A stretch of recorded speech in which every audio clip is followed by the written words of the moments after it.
The emotional devastation of public humiliation, the first crack in the heroine's world, and the introduction of the cold, distant male lead who silently watches as everything collapses. This is Isla's breaking point, the moment before her transformation. The spotlight was too bright. Isla Khan squinted beneath the glow, heart pounding against her ribs like a trapped bird. Her palms were clammy, clutching the award certificate that represented every sleepless night, every skipped meal, every insult she'd swallowed to make it here. The crowd in the grand ballroom of the Malik Foundation's Future Leaders Gala shimmered in designer silks and tailored suits. Flashbulbs flickered. Cameras streamed live. And in the front row, aloof, unreadable, Zayn Malik sat with his fingers steepled beneath his chin. Malik Industries CEO. Billionaire. Known for building empires and breaking rivals with the same detached ease. He hadn't looked at her once. Ladies and gentlemen, the MC's voice rang out, presenting this year's ethics and integrity scholar, Ms. Isla Khan. Applause erupted. Isla forced her legs forward, one trembling step at a time. Her dreams were in reach. A real job. A way out. Maybe even freedom. Then, the screen behind her flickered. Isla froze. The applause wavered. The presentation slides vanished, replaced by a grainy video. She took money. I saw her. Isla Khan sold her term paper to me for $500. The voice was unmistakable. Haider Saeed, Dean Saeed's son. The same man who'd cornered her last semester and threatened to ruin her if she didn't cooperate. No, Isla whispered, turning toward the screen. It showed her standing in the campus cafe, handing over an envelope. But she remembered it was her rent. She'd loaned him money when he claimed his mother was ill. She's a fraud, someone muttered in the crowd. She cheated her way up, disgusting. Came another. Her ears rang. The MC was frozen. The dean pulled the mic, visibly pale. We will investigate these allegations, he stammered. For now, Ms. Khan's award is revoked. Silence. Then murmurs. Then the sound of 100 people turning away.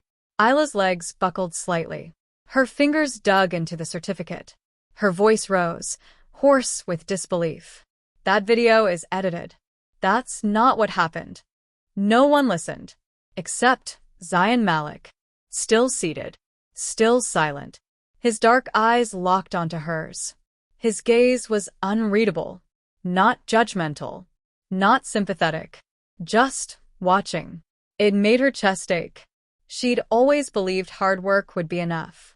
That staying invisible, keeping her head down, surviving quietly, it would protect her. She was wrong. Later, in the marble-floored hallway outside the ballroom, Isla stood alone. Her heels were off. Her hands trembled as she stared at the crumpled certificate in the trash. Everything she had built gone. Just like that. She didn't hear the footsteps behind her. Miss Khan came a low, composed voice. She turned, and her breath caught. Zayn Malik. Up close, he was impossibly tall, immaculately dressed in midnight black. His features were sharp, his expression carved from stone. There was something dangerously quiet about him, like a storm that hadn't decided whether to destroy or pass. You didn't say a word back there, she said, trying to sound strong, even as her heart hammered. I was listening, he replied. To what? The lie? Or my silence? His head tilted slightly. To how you handled collapse. That tells me more than how you handle success. Isla blinked. What do you mean? But he didn't answer. He handed her a card. Come to this address tomorrow. Noon. What for? You want your name cleared? His gaze sharpened. Come. Then he turned and walked away, leaving her in the echoing hallway, fingers clenched around a sleek silver card with an embossed logo, Malik Industries. Outside, thunder cracked above the city. Isla stepped into the night, her cheap umbrella flailing in the wind. Her reflection shimmered in the marble building's glass. She looked like a ghost. But inside, something flickered. A defiance. Maybe she had nothing left to lose. Maybe that was exactly why Zayn Malik had noticed her. And maybe, just maybe, this was only the beginning. This chapter explores Isla's emotional fallout and inner strength following her public collapse. The dramatic purpose is to showcase her first bold step in reclaiming control and her first real clash with Zayn Malik, the man who watched her humiliation in silence. Their power dynamic begins to shift. We establish emotional friction, curiosity, and a spark of conflict-fueled connection. Chapter 2. The CEO's Offer. The glass doors of Malik Industries hissed open like the gates to another world. Isla Khan stepped inside, soaked from the morning rain. Her blazer clung to her skin, her wet shoes squelched on the marble. The receptionist looked up, hesitated, and clearly tried to assess whether Isla belonged in this mirrored kingdom of wealth and power. Isla lifted her chin. Zayn Malik asked me to come. Noon. The woman blinked, checked the screen, then slowly nodded. Top floor. You'll need this. She handed Isla a black access card. Be careful. He doesn't call people up twice. Isla took the card and stepped into the elevator. As it ascended, floor after gleaming floor fell away beneath her. Her reflection stared back from the steel walls, tired eyes, stubborn jaw. Her heart pounded, not with fear this time, but fire. He had watched her fall. Now he would watch her stand. The elevator opened to a private floor lined with floor-to-ceiling windows. Rain streaked down the glass, the skyline behind it a ghost of steel and gray. And there he was. Zayn Malik stood with his back to her, hands in his pockets, his tailored suit cut with surgical precision. A portrait of restrained dominance. Controlled danger. You're late, he said without turning. I'm not, Isla replied, walking forward. The clock in the lobby said 11:59. He turned, and for the first time, their eyes truly locked. His gaze was darker than she remembered, sharp, assessing. Not cruel, but unnervingly still. She didn't look away. You came, he said. You told me to.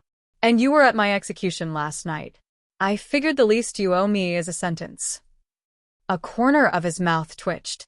Almost a smile. Almost. I didn't owe you anything, he said quietly. But you're right, I watched. And now, I'm offering you a choice. Isla stiffened. I don't want your charity.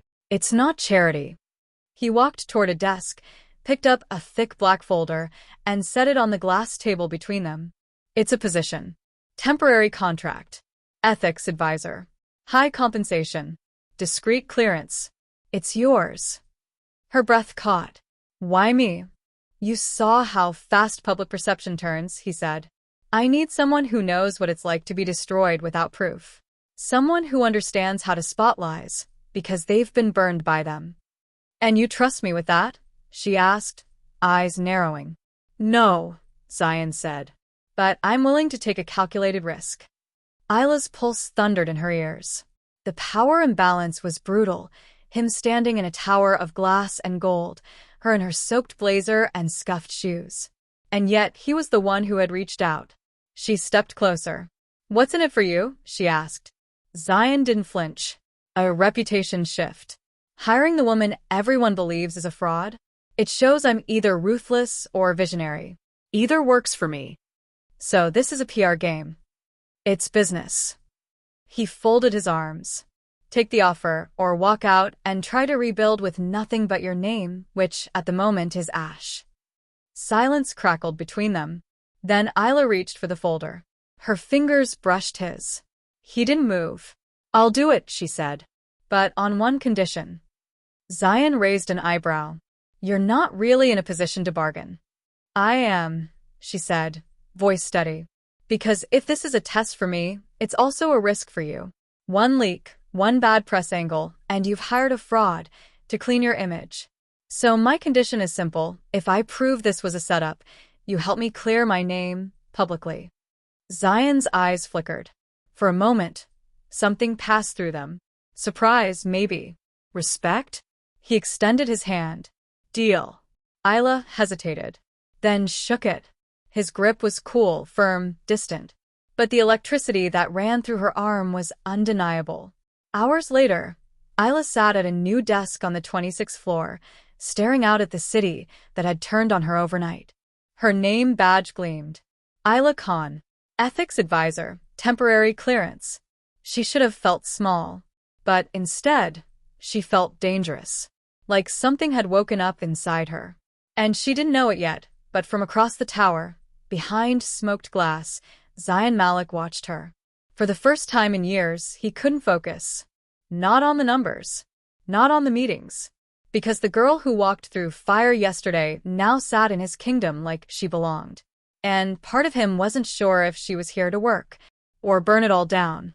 "You'll be working in the East Wing," said a voice behind her. Isla startled and turned, only to find herself once again face to face with Zayn Malik. He stood in the hallway outside her new office, a coffee in hand, not for her. His gaze traveled briefly down her fitted blouse and back up to her eyes. No apology, just calculated coolness. "Do CEOs often check on their new employees personally?" she asked, folding her arms. "I do when the employee was publicly accused of theft less than 24 hours ago," he said flatly. "And when I've staked my company's credibility on her." Isla's jaw clenched. "You didn't have to offer me anything." "You're right. I didn't." He leaned slightly closer. "So, ask yourself why I did." She hated how her breath caught. Zayn took a measured sip of his coffee. "You'll be auditing confidential HR reports. If you're half as sharp as you were when you ripped apart that fake claim in front of the board, you'll survive. If not, don't expect leniency." "I'm not here to survive," she said. "I'm here to prove I never needed anyone's pity." His eyes flickered with something unreadable. Then he stepped back. "We'll see." He left her standing there, her pulse thrumming too fast.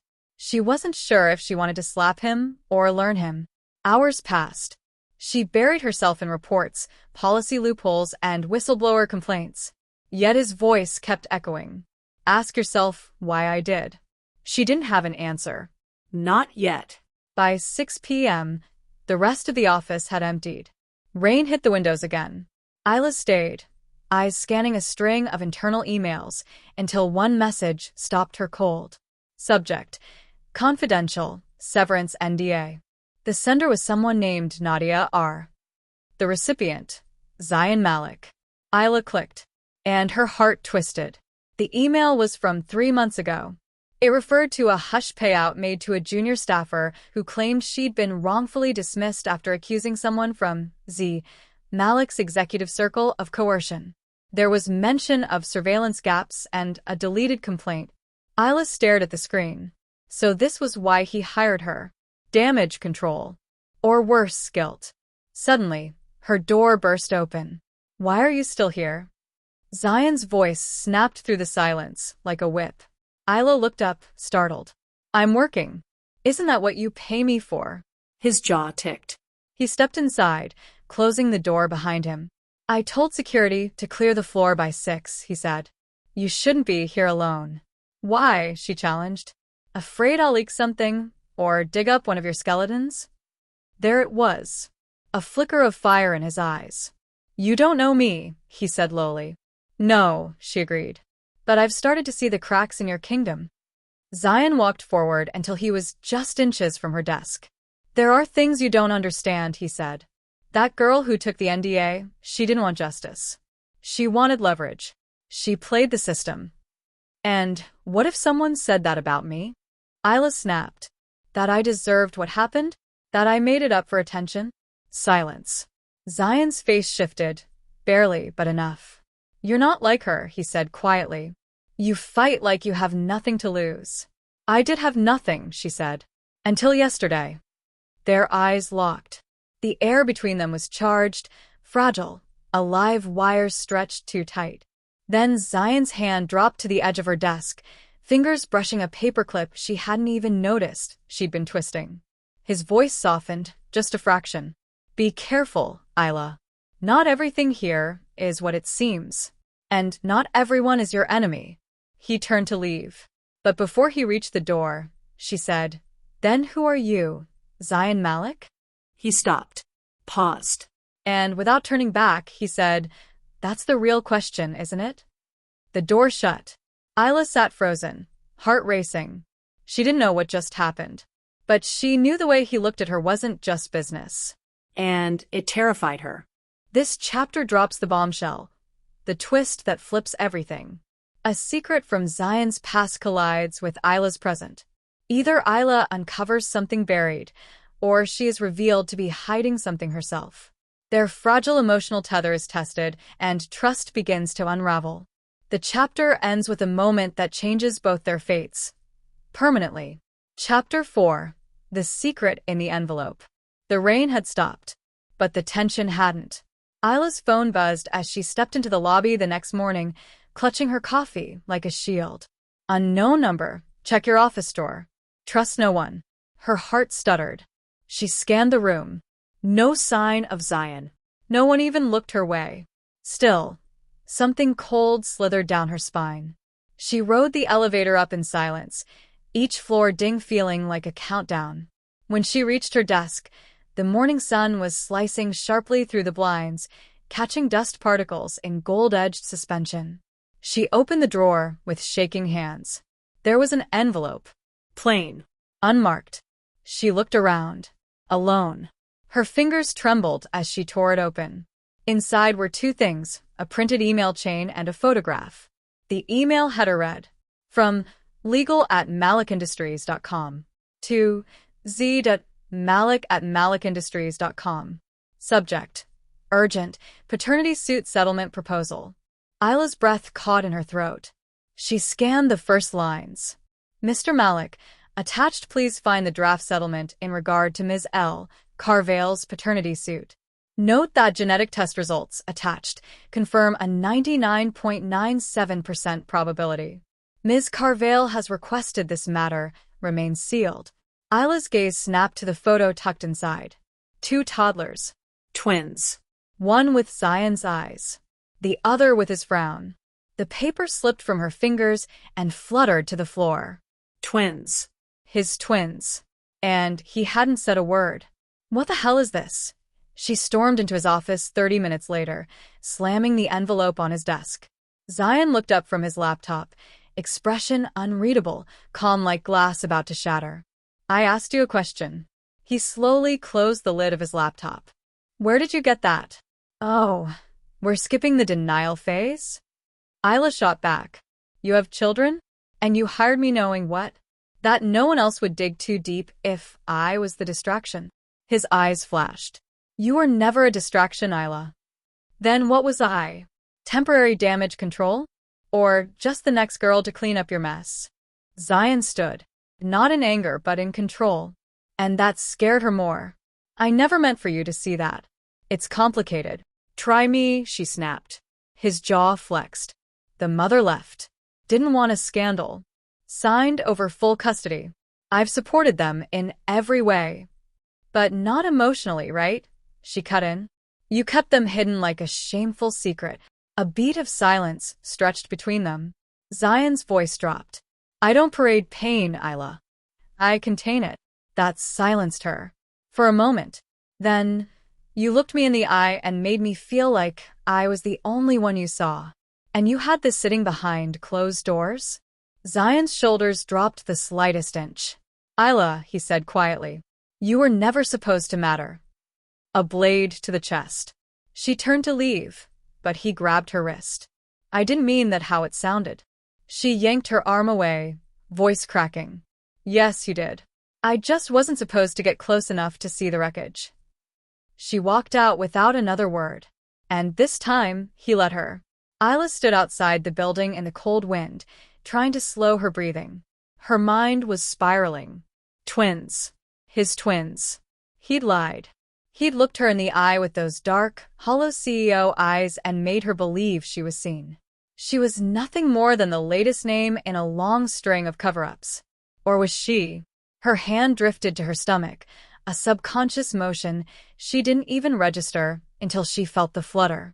Her breath caught. No. Not now. Not this. She looked up to the sky, eyes wide with panic. She hadn't told anyone, not even her roommate, not the nurse who confirmed it 2 days ago at the clinic after she'd fainted from stress. She was pregnant. She was carrying his children. And she had just walked away from him forever. In this high-drama turning point, the emotional fallout from the secret reveal reaches a breaking point. Both Isla and Zion are forced into the same public space, the company's annual gala. What should have been a formal, glamorous event turns into a battlefield of truths, accusations, and shattered facades. The emotional intensity peaks. Isla is no longer the quiet, desperate girl. She's got power now, because she holds another secret Zion doesn't know. But will she use it? Chapter 5. The Showdown at the Gala. The chandeliers blazed like 1,000 eyes overhead, and the violins swelled in a crescendo that matched the pounding of Isla's heart. She shouldn't be here. The ballroom at the Glass U Hotel shimmered with elegance, crystal glasses, designer gowns, and whispers lined with fake smiles. A place she once dreamed of fitting into. Tonight, she'd rather set it on fire. She stepped onto the marble, head held high, her black velvet gown hugging her like armor. Eyes turned. The intern? She's here alone? Didn't she walk out last week? Let them whisper. She had her reasons. And one of them was growing inside her. She spotted him instantly, Zion Malik. Towering. Impeccable in a black tailored suit. Laughing at something his CFO said, though his smile didn't quite reach his eyes. He hadn't noticed her yet. Good. She needed a minute. Isla made her way to the far end of the ballroom, near the arched windows overlooking the skyline. The city lights blinked like stars in a man-made galaxy. She placed a hand gently on her lower stomach. Just hold on a little longer, she whispered. Talking to someone? Her breath hitched. The voice behind her, low, rich, unmistakable. She turned. Zion stood just a foot away, eyes scanning her like she was both a stranger and something he couldn't look away from. You came, he said. Isla didn't flinch. Why wouldn't I? I still technically work for Malik Industries. Or have I been fired for walking away from the man who lies better than he breathes? His jaw tightened. Not here, he said quietly. Not like this. Why not? She smiled coldly. Ashamed? Or afraid I'll say something that ruins your little empire? Zion stepped closer. I never meant for it to happen like that. You mean the part where I found out you had twins from a sealed paternity suit? Or the part where I realized I've been sleeping with a man who still hides every part of himself? Isla. She cut him off. Did you ever plan to tell me? Or was I just the next quiet problem you could keep in a penthouse and forget? He didn't respond. Silence. That same silence he always weaponized. Cool. Distant. Infuriating. But tonight, Isla wasn't shrinking beneath it. You taught me something, Zion, she said, voice trembling but clear. How to read power in a room. How to see behind a smile. How to walk through a storm and still keep your heels on. She turned to leave. I'm not done, he said, grabbing her arm, but gently this time. She looked up, meeting those steel-cut eyes. You're angry, he said. But I never lied about what I felt for you. That's not enough, she said. You don't get to love parts of me while hiding entire lives from me. I deserve to know. And now, her voice cracked. Zion blinked. Now what? Isla paused. Tears brimmed, but she blinked them away. She wouldn't cry here. Not in front of him. Not in front of them. She leaned in, her lips near his ear. Now, I carry a secret of my own. His breath hitched. What? She pulled back slowly, eyes locked with his. I'm pregnant. Time stopped. His face turned blank. Not shocked. Not confused. Just blank. Then the storm broke. You're sure? He asked, voice hoarse. 2 tests. 1 nurse. A missed period. I think I qualify. A pause. He stepped back, one hand dragging across his mouth. The room around them seemed to go still, though the music played on, oblivious to the breaking world behind his eyes. Isla, why didn't you tell me sooner? She laughed bitterly. Maybe because I didn't know if I was just another girl in your damage control file. His voice dropped. You're not. She didn't respond. He stepped forward again. We'll fix this. There is no we, she snapped. Not unless you're ready to stop running from everything that hurts. His silence answered for him. She shook her head. That's what I thought. She walked away. This time, he didn't stop her. This chapter delivers the emotional fallout and reckoning. Zion is forced to confront his deepest fears: abandonment, fatherhood, and love he doesn't believe he deserves. Meanwhile, Isla, emotionally and physically exhausted, must decide if self-worth means walking away or demanding what she truly wants. This chapter seeks poetic resolution, either a hopeful new beginning or a bittersweet end. Chapter 6. Redemption or Goodbye. The rain hammered against the penthouse windows like a warning, as if the sky itself was torn between grief and fury. Zion Malik stood in the center of his living room, silent, still, shattered. The echoes of the gala still haunted him. The way Isla's voice had trembled, not with weakness, but with resolve. The quiet kind of rage that leaves a man scorched. She was pregnant, with his child, his third, and this time, he hadn't even known what they were building until she walked away from it. He ran a hand through his hair, pacing. His heart had never felt like this before, reckless, frantic. In business, he calculated every move, every decision backed by data, foresight, control. But Isla? She was the one variable he couldn't contain. He grabbed his keys. He didn't care about pride anymore. Across town, Isla sat curled on a lumpy couch in her tiny studio apartment. The walls were thin, the radiator groaned like a dying animal, and the glow from her bedside lamp cast shadows across her open notebook. She hadn't touched her pen in hours. Her stomach fluttered, not from morning sickness, but from anxiety. She could feel it. Everything about this pregnancy was different, heavier, realer. The knock at the door startled her. She froze. Another knock, harder this time. Her breath caught. Slowly, she stood and opened the door. Zion stood in the hallway, drenched. His shirt clung to his chest, rain dripping from his hair. But his eyes, they were the eyes of a man broken open. "I had to see you," he said. Isla stared at him for a moment. Half of her wanted to slam the door, the other half couldn't move. She stepped aside. He entered, quietly scanning the room. The peeling paint, the stack of medical bills, the single cup on the table. His jaw clenched. "I didn't know," he said finally.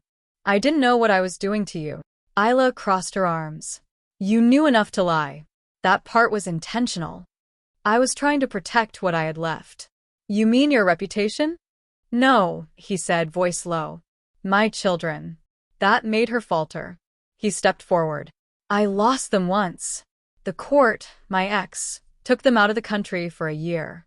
When I got them back, I promised I'd never do anything that could risk their stability again. That's why I didn't tell you. Not because you didn't matter. Because you mattered too much." Tears stung her eyes. She hated him for being good at this, for making even pain sound poetic. "But you didn't trust me," she whispered. "I didn't trust myself." That silence again. Heavy, charged. He took another step. "I want to be there. For this baby. For you." Isla's laugh was soft, bitter. "You want to be there now. After I've spent nights talking to myself to stay sane. After checking my phone every hour hoping maybe, just maybe, you'd call." "I was wrong," he said. "I was scared." She looked up at him, something in her eyes flickering. "Then don't just say it," she whispered. "Show me." He nodded.